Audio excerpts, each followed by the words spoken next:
now what we're doing, explain to us where we're going. So Jordan. part of what we're walking away from the actual charger itself, or the charge head, I should say, to the actual charging infrastructure. So we've got the transformer and switch gear. This is where the electricity is fed from our main campus loop. We've got 3 underground campus loops. Just for a point of view here, Uh-huh. This is the William and Rosemary Gallagher Building, College of Business. That's correct. And the yeah. reason I'm stopping here to mention that is because one of the bus stops on the Cornell campus is by Sage Hall, where the Cornell Graduate School of Management is. Oh, great. Okay. So, yeah. so we have bus stops on the University of Montana at the business school. Yeah. So we'll soon have an electric bus stop on the Cornell campus. Excellent. Okay. So this is we've had great participation and involvement from our business school in this project. We've had some faculty that have been incredibly supportive and interesting. There's coursework in sustainable business practices. We've had Proterra CEO gave a lecture to the business school students when he was here, and what is his name? His name's Ryan Popple. Ryan Popple. He's the chairman of Proterra. He's their CEO. CEO. Gotcha. Okay. And so what we're filming right now? So on the left, Jordan? we've got our switch gear, and that's for the left, a small green box Yep, over here. Exactly. Okay. And then we've got to the right of that, we've got an emergency shutoff and our meter. This is a smart meter, so we can log in at any time and look at usage from anywhere. And then the big green box to the right of that is our transformer.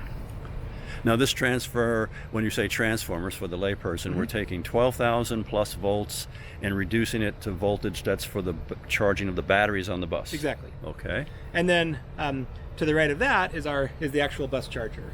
Okay. And so, this is made by Eaton. Okay. Okay.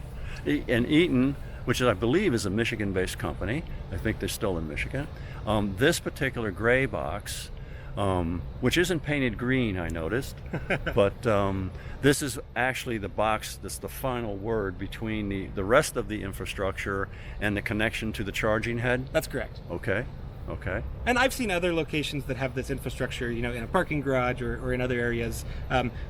We've screened this from public view with landscaping that hasn't filled in yet, but it will. Okay. Okay. Behind all this is the box with all of the Proterra nuts and bolts. So if we walk through here, Okay. this box contains an air compressor and a variety of electronics that make the charger function. So this air compressor down here works with or operates the pneumatic actuator on the charger. So the charging head is controlled by air pressure. That's correct. Okay. Again, this is 3-year-old technology, so this has changed a lot in the newer models. Okay. But really quite an engineering feat to deliver such a high rate of charge to these batteries so quickly. Gotcha. Okay.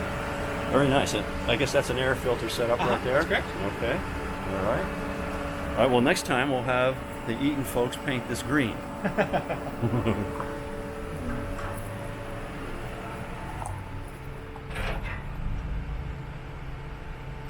So with respect to this charging station, there is some additional infrastructure that's needed, and some of it might need some aesthetic appeal or some aesthetic work. But as far as I'm concerned, it looks wonderful. It's much more attractive than a diesel gas station. Well, a lot of this infrastructure, Paul, is going to be in more modern installations. It's going to be at a bus depot. It's going to be entirely hidden from public view. This was a demonstration project, and so it was a conscious decision to have some of this within public view, so that the public could see what it takes to operate a charging system. I see. So part of it was, in other words, to have it in the open like this was to give folks an idea of what I consider to be a minimal amount of additional equipment to make the conversion to full electric buses. Yeah. Okay. So in the future, we're actually talking about installing some interpretive signage so that the public knows exactly what's going on here and exactly what the environmental and air quality benefits are, and energy savings benefits and so on of our electric bus system. Okay, and I guess one of the things that will be included in that kind of information sharing would be the noise of the electric bus versus the diesel bus that the electrics replace.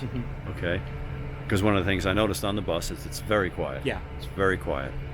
And that's a real plus, because in Ithaca, New York, where Cornell University and Ithaca College is, it's a very hilly terrain. And when the buses are loaded and climbing those hills, they tend to be much more noisier than they would be on level turf. So it's it's an important additional environmental plus to the electric bus.